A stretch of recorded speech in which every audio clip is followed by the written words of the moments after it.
Good morning, children. I am Rama Mani from Dudalpura High School. Today I am dealing with 9th standard, second language, English, first poem, Upagupta. First of all, we have to know about the poet Rabindranath Tagore.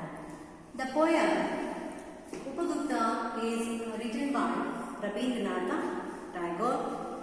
You all very well know that Rabindranath Tagore was awarded Nobel Prize in 1913 for his work Gitanjali. Rabindranath Tagore, the greatest of India's modern poets, was born in an affluent Bengali family in 1861. Besides being a poet, he was a novelist, essayist and dramatist. He was the founder of the internationally famous institution Vishwabharati at Shantiniketan. His poetry is profoundly and unmistakably Indian. He restates the wisdom of India in verse by mingling love, friendship and music. This poem, it includes the glossary words, means difficult words. Let's see by explaining the poem. And points to be discussed in this poem is about the poet Rabindranath Tagore. Already I told about Rabindranath Tagore, children. Now about Dancing Girl of Mathura Vasavadatta and hero of the lesson about Upagupta, disciple of Buddha. So then, who is Upagupta, children, now? Who is the here? Upagupta is the hero of this poem. Let us learn about who is this Upagupta is actually. Okay. Upagupta was an ascetic. Upagupta was an ascetic. Ascetic means saint, sage. Upagupta was an ascetic, an epitome of kindness, wisdom and selflessness. And the one dancing girl will come in this Upagupta poem. Her name is Mathura Vasavadatta. We learn about her. We know about her actually. Vasavadatta was a famous and beautiful dancing girl. She was proud of her beauty, youth and her wealth. Okay, children. Now let's proceed to the poem. Upagupta, the disciple of Buddha, lay asleep on the dust by the city wall of Mathura. Lamps were all out, doors were all shut, and stars were all hidden by the murky sky of August. See, here in the first stanza, the Rabindranath Tagore is telling that Upagupta, the disciple of Buddha. Who is Upagupta here? Upagupta is the follower of Buddha's principles. Okay, this Upagupta was sleeping. Where he was sleeping, children? He was sleeping in the dust by the city wall of Mathura. He was sleeping near the road. Okay, city wall of Mathura. He was sleeping there. That time, lamps were all out. There is no one left is lighting that time. Doors were all shut, children, and there are no stars in the sky also because there is a month of August. You know very well, August is the rainy season. In the rainy season, more clouds are there. That's why all stars are hidden in the sky, children. This is about first stanza. Now we'll proceed for the second stanza. I have written the meaning of disciple, follower of a religious leader. Come to the second stanza, children. Whose feet were those tinkling with anklets? Touching his breast of a sudden, he woke up startled, and the light from a women's lamp struck his forgiving eyes. See, here, whose feet were those tinkling with anklets? Here, one lady they are introducing here. Her name is Mathura Vasavadatta. She was a dancer. Okay, whose feet she wore for her feet anklets. That anklets is giving nice sound in the night silence. When she was coming suddenly, she didn't know her legs touched this Upagupta. He was sleeping on the dusty road. Suddenly, she touched her breast. He woke up startled. That time, Upagupta woke up and the light from a woman's lamp. She was holding a lamp in her hand.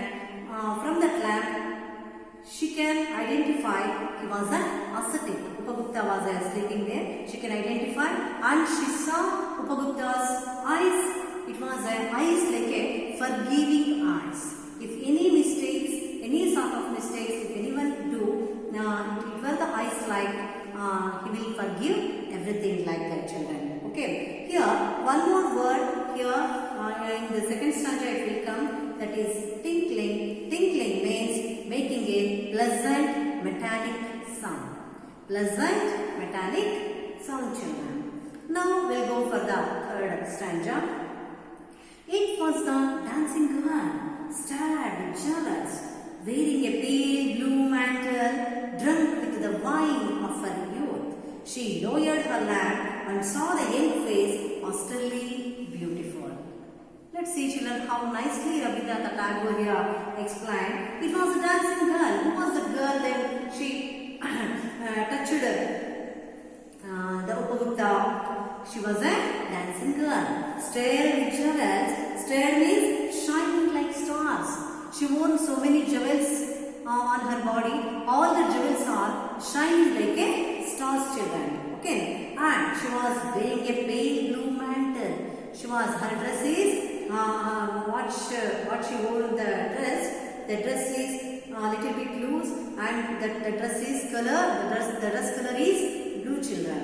And she was drunken with the wine of her youth.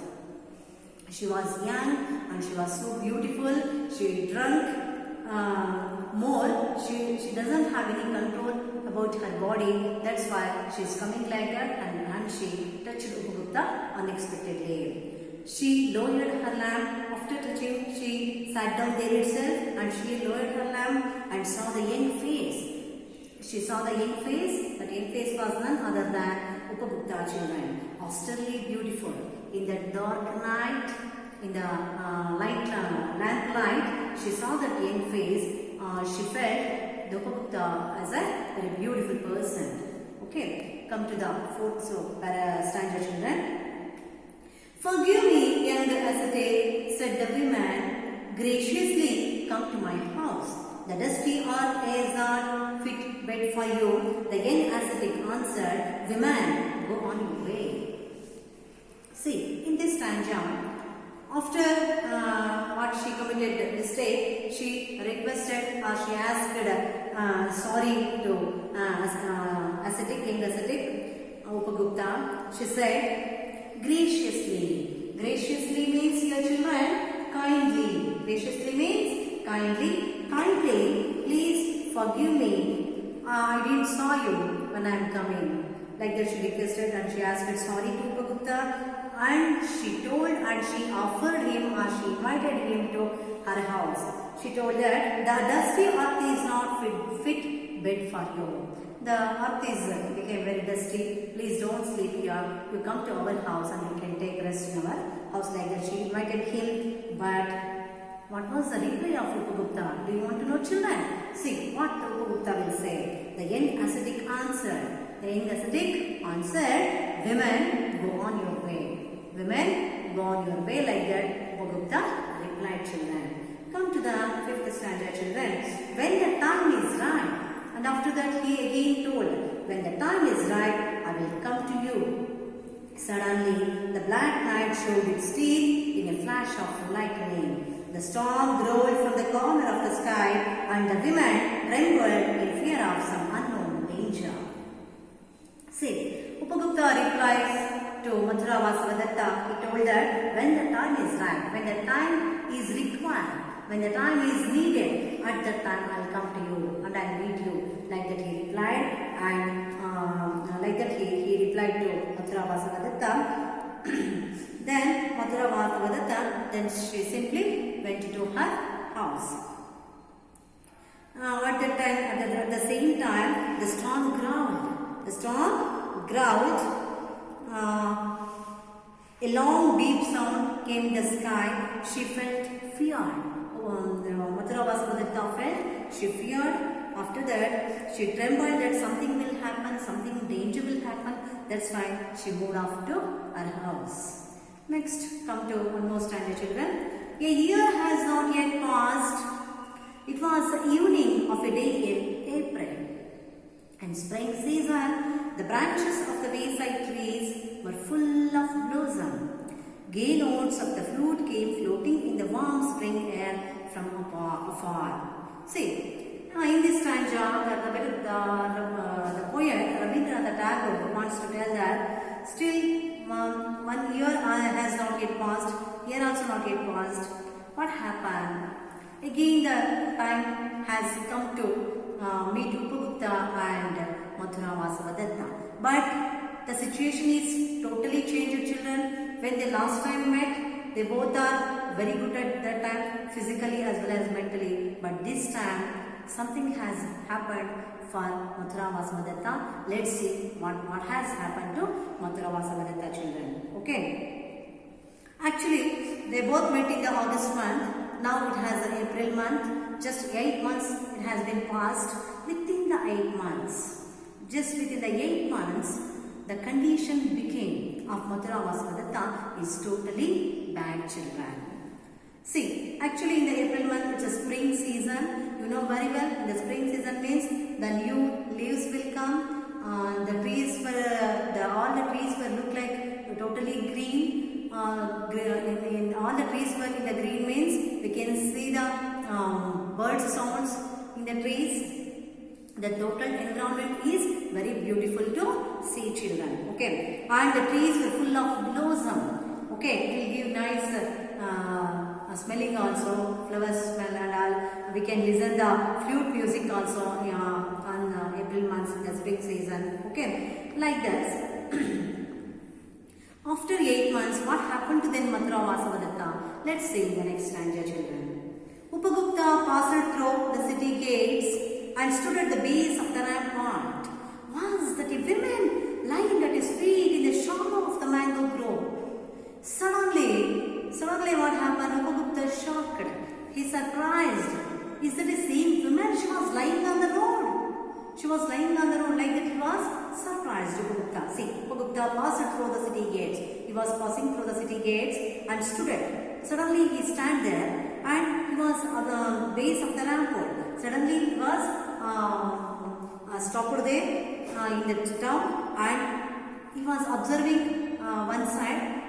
There the woman was sleeping on the road.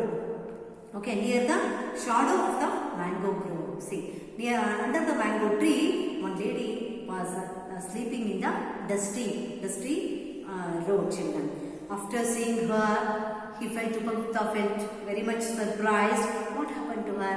He came near to her children. Okay, see the one more stanza, children. Stuck with the black pestilence, her body spotted with sores of smallpox. She was hurriedly driven away from the town to avoid her poisonous contagion. The ascetic sat by her side, took her head on his knees. See. So what happens to Mathura Vasavadatta, children? See, stuck with the black pestilence throughout her body, throughout Mathura Vasavadatta body, we can see black pestilence throughout her body. Her body is spotted with sores of smallpox. She was suffering the disease of a smallpox, children. She was hurriedly, after seeing this, all the town people, all the city people, Mathura people, what they have did, they were thrown out of the town. They were thrown out of the town to her.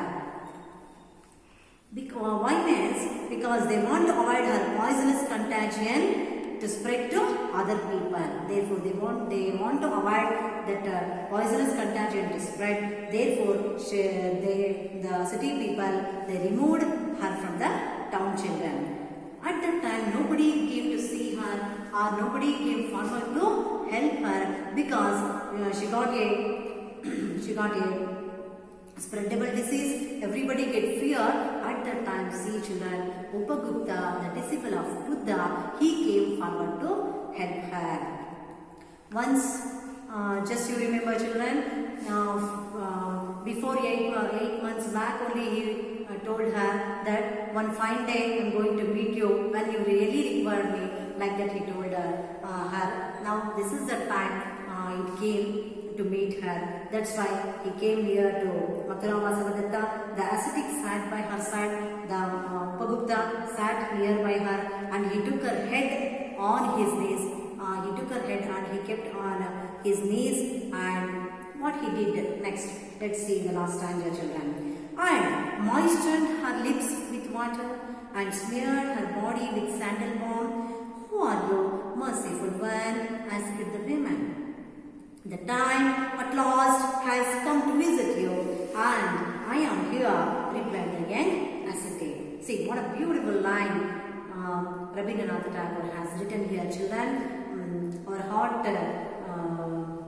feel pleasant in this time, children. Let's see what Upagupta did for her means.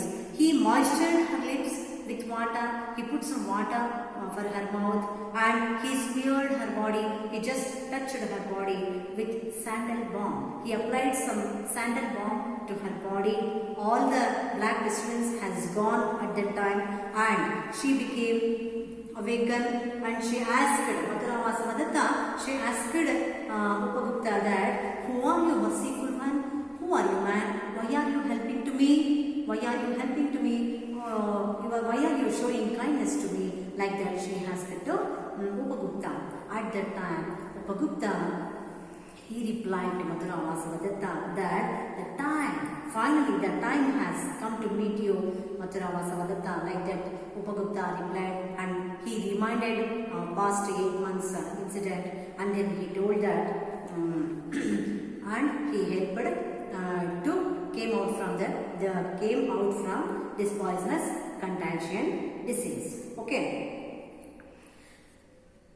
The time at last has come to visit you, and I am here, replied the young ascetic children. Like this, how the Upagupta came forward to help Mathura Vasavadatta, this thing you will see from this poem, Upagupta children. Okay.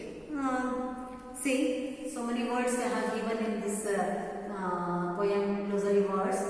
In that, gay means happy, disciple means follower of religious leader, forgiving, merciful, excusing, stand shining like stars, graciously, kindly, afar, far away, base, support, smeared, applied.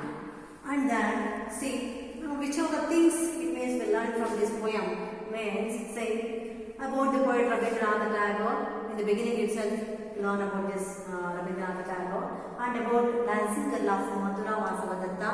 You can see the two instances what will happen in her Mathura Vasavadatta's life, in her good days and in her bad days, how Upagupta has helped her in her life. We can know from this point. And about Upagupta, disciple of Buddha. You know very well that all ascetic, all saint people, all sage people are having the helping nature, and not expecting or without any expectation. They are in the mood, or they are in the nature to help people, children. Okay. And then finally, we can see what is the message of the poem. See, we can see the two moments of life of Mathura Vasavadatta, children. When she is young and motherful, and in that days she was feeling more proud about her beauty and her young age. But after her beauty went out, when she got the disease like this smallpox, she became she became bedridden. That time, see how Upagupta came forward to help her. That thing you will understand here, children. And the final point and final message of this poem is help the people when they are really need. Help the people when they are really need. This is the most valuable thing and precious thing you can learn from this Upagupta poem. I hope you all enjoyed this poem and you will understand it better. So thank you.